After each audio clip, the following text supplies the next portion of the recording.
కుంభరాశి వారికి నూతన వస్తువులు వాహనాలను కొనుగోలు చేయాలన్న ఆలోచనలు కలిగి ఉంటారు. చేపట్టినటువంటి కార్యక్రమాలలో కాస్తంత అటు ఇటు అవుతున్నప్పటికీ కూడా నిదానంగా ప్రతి ఒక్క పనులలోనూ ప్రయోజనాలను దక్కించుకోవడము, ప్రయత్నాలు కార్యరూపం దాల్చడము, తద్వారా రావాల్సినటువంటి మంచి ఫలితాలను పొందగలుగుతారు. మనస్తృప్తి ఉండకపోవచ్చు, మనశ్శాంతి ఉండకపోవచ్చు. ఇది ప్రత్యేకంగా కొంతమందికి మాత్రమే, అది కూడా కొంతకాలం మాత్రమే. సుదీర్ఘకాలం మాత్రం వీటితో మీరేమి ఇబ్బంది పడరు. ప్రస్తుతం జరుగుతున్నటువంటి పరిణామాలు కావచ్చు, కొంతమంది ప్రవర్తన ద్వారా కావచ్చు, మీరు కాస్తంత విసిగి వేసారిపోయే విధంగా ఉంటుంది. దూర ప్రయాణాలు సాధ్యమైనంత వరకు ఈ వారం చేయకుండా ఉండగలిగితే మంచిది. ఎందుకంటే కుంభరాశిలోనే చంద్రగ్రహణం ఏర్పడుతున్నందువలన ఈ సమయంలో కాస్తంత దైవ చింతన, ఆధ్యాత్మిక కార్యక్రమాల పట్ల ఆ విధంగా మీరు ఆలోచనలు ఉంచుకోగలిగితే తద్వారా బాగుంటుంది. ఇతరితర ముందరికి జరిగిన తర్వాత మీ యథావిధిగా మీరు పనులు చేసుకోగలుగుతారు. ఈ విషయాన్ని గ్రహించి మెలగండి.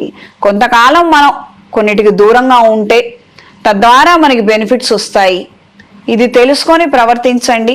ప్రత్యేకంగా ఈ సమయం సందర్భంలో అగ్రిమెంట్స్ విషయాలు కావచ్చు, లిటిగేషన్లో ఉన్నటువంటి ప్రాపర్టీస్కి సంబంధించిన విషయాలు కావచ్చు, తెగదెంపులు కావచ్చు, పరిష్కారాలు కావచ్చు, ఏదైనా మీ వైపు నుంచి మాత్రం మీరేమీ చేయొద్దు. మీకంటూ ఎవరైనా తెచ్చిస్తే మాత్రం తీసుకున్నంత వరకు మీరు మాత్రం ప్రయత్నం చేయొద్దు. ఈ వారం స్త్రీలకు ఆరోగ్య విషయాలలో తగు జాగ్రత్తలు అవసరం. సౌందర్య సాధనాల పట్ల ఆకర్షణ కలిగి ఉంటారు.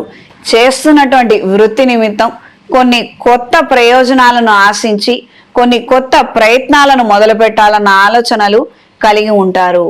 రియల్ ఎస్టేట్ వ్యాపారంలో ఉన్న వారికి కాలం అనుకూలంగా ఉంటుంది.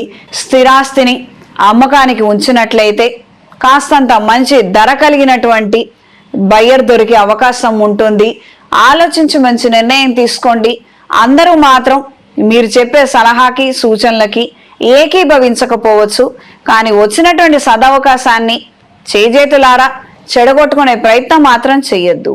దూర ప్రయాణాలు కొంతకాలం చేయకుండా ఉండటం అనేది మేలు కలిగించే విషయము. ప్రత్యేకంగా గ్రహణ శూలం ఉన్న రోజున ఈ పెద్ద ప్రయాణాలు, దూర ప్రయాణాలు మాత్రం చేయవద్దు. పితృదేవతల కార్యక్రమాలను విశేషంగా చేయాలన్న ఆలోచనలు కలిగి ఉంటారు. ఈ వారం కుంభరాశి వారికి కలిసొచ్చే రంగు ఎరుపు, కలిసొచ్చే దిక్కు తూర్పు, కలిసొచ్చే సంఖ్య 2. ప్రతిరోజు గణపతి స్వామి వారి స్తోత్రాన్ని పఠించండి. నష్ట ద్రవ్య పునర్ప్రాప్త్యర్థం కోసం కార్తవీర్యార్జునుడి యొక్క శ్లోకాన్ని ప్రతిరోజు పఠించండి. అవకాశం ఉన్నవారు ఈ యొక్క గ్రహణ సమయంలో ఈ శ్లోకాన్ని ప్రారంభించగలిగితే తద్వారా మంచి ఫలితాలు సంప్రాప్తిస్తాయి.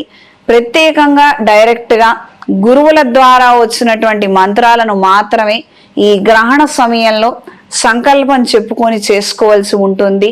సొంతంగా మనం చదువుకున్నవి ఎక్కడో విన్నవి మాత్రం ఉపయోగపడవు.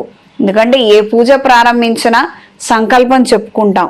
ఈ యొక్క సంకల్పంలో గురుగారి ద్వారా పొందిన మంత్రాలను మాత్రమే ఈ గ్రహణ సమయంలో పఠించవలసి ఉంటుంది. లేదా ఇతరతర శ్లోకాలను ఈ గ్రహణ సమయంలో ప్రారంభించి నిత్యం కూడా చేసుకోగలరు. పితృదేవతల కార్యక్రమాలను చక్కగా జరిపించండి. మీరు ప్రత్యక్షంగా కూర్చొని చేసుకోగలిగితే మంచి ఫలితాలు సంప్రాప్తిస్తాయి.